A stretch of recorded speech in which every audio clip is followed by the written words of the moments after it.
ሰላም ጤና ይስጥልን የተከበራችሁ ተመልካቾቻችን የዛሬውን የዜና ስርጭት ጀምረናል። እኔ ክራም ሱልጣን አብሬያችሁ ቆያለሁ። ዋና ዜናዎችን አሰማለሁ። ጠቅላይ ሚኒስትር ዶክተር አብይ አህመድ በቢሾፍቱ የ2018 አረንጓዴ አሻራ መርሃ ግብርን አስጀምረው የቢሾፍቱ የዓለም አቀፍ አየር ማረፊያ ግንባታን ጎበኙ። የዘንድሮ የአረንጓዴ አሻራ መሪ ቃል ተስፋን መትከል ይላል። የአዲስ አበባ ከተማ አስተዳደር ካቢኔ ከ502 ቢሊዮን ብር በላይ የሚገመት የ2019 ዓ.ም ረቂቅ በጀትን አጸደቀ። የኢትዮጵያ አየር ኃይል አዛዥ የሳይበር ደህንነት ለሀገራዊ ሉዓላዊነት ወሳኝ መሆኑን ገለጹ። የተባበሩት መንግስታት የስደተኞችን ከፍተኛ ኮሚሽን የኢትዮጵያ በስደተኞች ጥበቃና ውህደት ዘርፍ እያከናወነች ያለችውን የስራ አድንቀዋል። አሁን ወደ ዝርዝር ዜናዎች እንሻገራለን። አብራችሁን ቆዩ።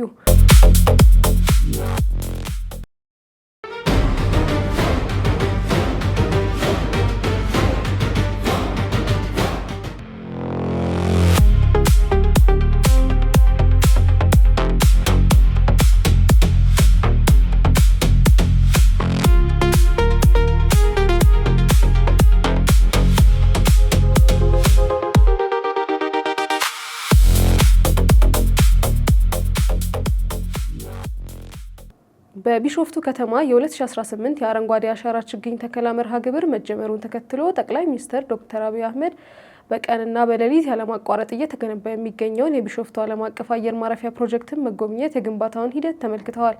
ጠቅላይ ሚኒስትሩ በፕሮጀክቱ በአፍሪካ ትልቁ የአቪዬሽን መሰረት ልማት ግንባታ መሆኑን ገልጸው ሲጠናቀቅ በዓመት 110 ሚሊዮን ተሳፋሪዎችን የማስተናገድ አቅም እንደሚኖረው ጠቁመዋል። ይህ የቢሾፍቱ ኤርፖርት ስራ በጣም ግዙፍ ነው። ለኢትዮጵያውያን ትልቅ ክብር ነው። ብዙዎች አትችሉም፣ ገንዘቡም አይገኝም፣ ስራውን መምራት አይሆንላችሁም፣ ይሄን የሚያክል ግዙፍ ነገር ለምን ታስባላችሁ የሚል ምልከታ ያለው እሳቤ ሲያራግቡ ይሰማል። እውነታቸውን ነው። ከነሱ አንጻር አይገባንም። እኛ ደግሞ እንችላለን፣ ይገባናል፣ የሚመጥነን ትልቅ ነገር ነው እያልን ነው። ማን እንደሚያሸንፍ ጊዜው ሲደርስ እናያለን። ይሄ ኤርፖርት ከዚህ ቀደም እንደነበረው ፕሮጀክት አይደለም። በከፍተኛ ክትትል የሚመራ ነው። ባልነው ጊዜ እንጨርሰዋለን። ፕሮጀክቱ ኢትዮጵያ በዓለም አቀፍ የአየር ትራንስፖርት ማዕከላት መካከል ቀዳሚ ስፍራ እንድትይዝ አስፈላጊ መሰረት እንደሚሆንም ገልጸዋል። ለመላው ኢትዮጵያ ሕዝብ ማብሰር መናገር የምፈልገው ነገር ለልጆቻችን የሚተርፍ የሚያልፍ ትልቅ መሰረት እዚህ ቦታ እያስቀመጥን ነው። ይሄ የኢትዮጵያን ገጽ፣ የኢትዮጵያን መልክ፣ የኢትዮጵያን ሀብት ይቀይራል። ይሄ ስራ በሚያልቅበት ሰዓት ይሄ ሲንግል ፕሮጀክት በኢትዮጵያ ጂዲፒ ውስጥ ያለው ሼር በጣም ከፍተኛ ነው የሚሆነው። የሚስባቸው ከፍተኛ የሆነ የሰርቪስ ኢንዱስትሪ አለ። አውሮፕላን ሲባል ብቻው አይደለም፣ በሚመጣው በሚሄደው ሰው ጭምር ከፍተኛ ሀብት ይንቀሳቀሳል። በቱሪዝም የምንሰራው ስራ አለ። ያ ሁሉ ሀብቶቻችን መልስ የሚያገኙት ይሄ ኤርፖርት በደንብ ሲያልቅ ነው።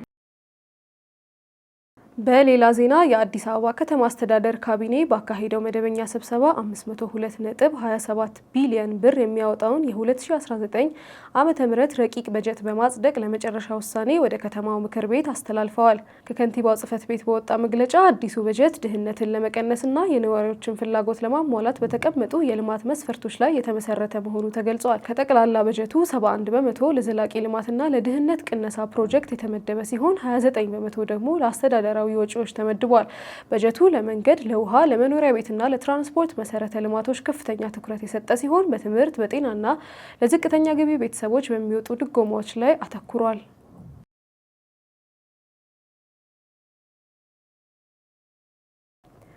የኢትዮጵያ አየር ኃይል አዛዥ ሌተናል ጄኔራል ይልማ መርዳሳ የሳይበር ጥቃቶችን ለመከላከልና የሳይበር ስነ ምህዳሩን ደህንነት ለማረጋገጥ ለሀገር ሕልውናና ለዲጂታል ሉዓላዊነት ወሳኝ መሰረት መሆኑን ገልጸዋል።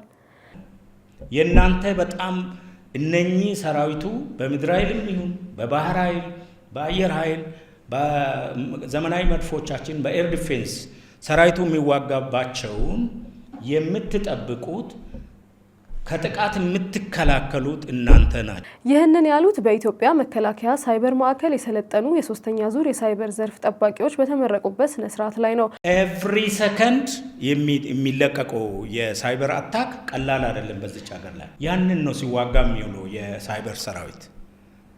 በመካናይዝ ብቻ በአየር ወለድ ብቻ በአየር ኃይል ብቻ አድገን በዚህ ዘመን አያዋጣም። እያንዳንዱ ሰው ከዚህ አንጻር ነው መልቲ ዶሜን ኦፕሬሽን ዘመን ላይ ነው ያለነው። የመከላከያ መሰረተ ልማቶችን መከላከል መቻል አለብን። አዛዡ የመከላከያ ተቋሙ ከዘመናዊ ቴክኖሎጂ እድገቶች ጋር ተጣጥሞ እቅዱን እያሳደገ መሆኑን ገልጸዋል። የሳይበር ማዕከሉ ኃላፊ ብርጋዴር ጀነራል ደረጀ ደመቀ በበኩላቸው ተመራቂዎቹ በብሔራዊ ሀብቶችና ተቋማትን ከዲጂታል ስጋቶች ለመጠበቅ ዝግጁ መሆናቸውንም ገልጸዋል።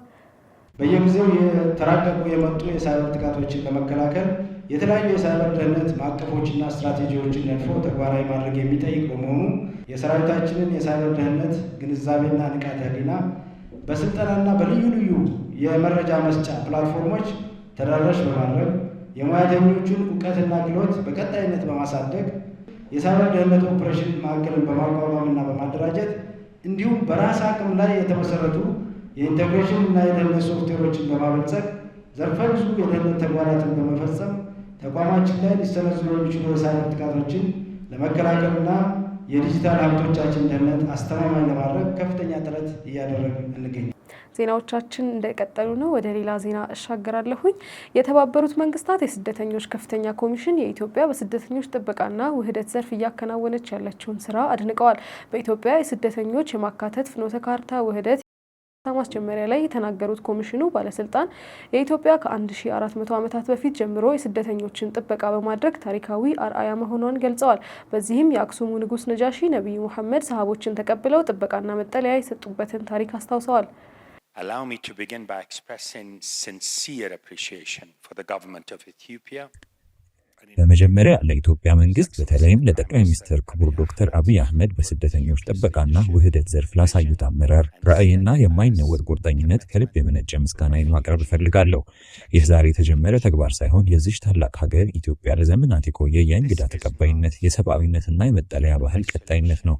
በቅድሚያ የተማርኩት ነገር ነቢዩ መሐመድ ሰለላሁ ዐለይሂ ወሰለም ሰሃቦቻቸው ወደዚህ ምድር በመምጣታቸው የአክሱሙ ንጉስ ነጃሺ ጥበቃና መጠለያ እንደሰጧቸው ነው። ከዚያም የቁረይሽ ተወካዮች ከ1400 ዓመታት በፊት መጥተው እንዲመለሱ በጠየቁ ጊዜ ንጉስ ነጃሺ ጥበቃ የማይደፈር መርህ መሆኑን በማሳየት እንዳልመለሷቸው ታሪክ ያስታውሳል። በመሰረቱ ይህ ዛሬ ሰዎች ወደ አደጋ ወደሚጋለጡበት ቦታ በግዳጅ አለመመለስ ተብሎ የሚታወቀው የነን ሪፎልመንት መርህ ነው። ይህ መርህ ግን ከ1951 የስደተኞች ኮንቬንሽን ከመጽደቁ በፊት በብዙ ዘመናት ኢትዮጵያ በተግባር ስትተገብረው የነበረ እሴት ነበር። Protection is sacrosanct. Non-refoulement. That was long before the 1951 Refugee Convention. ተነሳሽነቱ ስደተኞችን ወደ ሀገራዊ ስርዓቶች በማካተት ከጊዜያዊ ሰብአዊ ድጋፍ ወደ ዘላቂ ልማትና ራስን መቻል የሚያሸጋግር ስትራቴጂ መሆኑንም አስረድተዋል። The launch of የማካተት ፍኖተ ካርታ ተነሳሽነት መጀመር ሰፊ አካታችና በብሔራዊ ደረጃ የተካሄደ የምክክር ሂደት ውጤት ነው። ይህም ሂደት ሰፊ ውይይትን፣ የጋራ ባለቤትነትንና ለስደተኞችም ሆነ ለአስተናጋጅ ማህበረሰቦች የተሻለ ዘላቂና የወደፊት ህይወት ለመገንባት ያለውን የጋራ ቁርጠኝነት ያንጸባርቃል።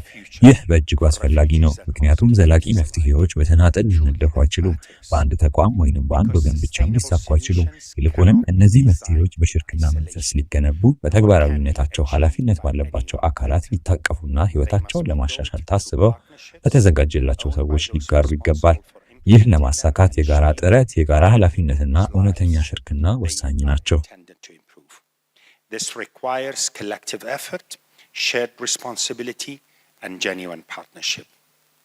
Today is not በመጨረሻም የኢትዮጵያ ስራና ክህሎት ሚኒስቴር ከዓለም ባንክ ጋር በመተባበር የብቃት የወጣቶች የስራ ልምድ ፕሮግራምና የቅጥር ማዕከላት አገልግሎትን ወደ አዲስ ከተሞች ለማስፋፋት መጀመሩን አስታወቁ። የስራና ክህሎት ሚኒስቴር ዴኤታ አቶ ሰለሞን ሶካ ፕሮግራሙ በ2 ዓመታት ውስጥ የወጣቶችን ስራ አጥነት በዘላቂነት ለመቀነስ ያለመ መሆኑን ገልጸዋል። አዲሱ ማስፋፋት 16 ተጨማሪ ከተሞችን ያካተተ ሲሆን ከ100,000 በላይ ዜጎችን ተጠቃሚ እንደሚሆኑ ተገልጿል። ፕሮግራሙ ወጣቶችን በተለያዩ ተቋማትና ድርጅቶች ውስጥ ለማሳተፍ ተግባርና ልምድን ክህሎትን እንዲያገኙ በማድረግ ወደ ስራ ገበያው በቀጥታ እንዲገቡ ያግዛል ተብሏል። ለዛሬ የነበሩን ዜናዎች እነዚህን ይመስሉ ነበር። ከዜናዎቹ ጋር እኔ ክራም ሱልጣን አብሬያችሁ ቆየው። ሳምንት በሌላ ዜና እስከምንገናኝ ቸር ሰንብቱ።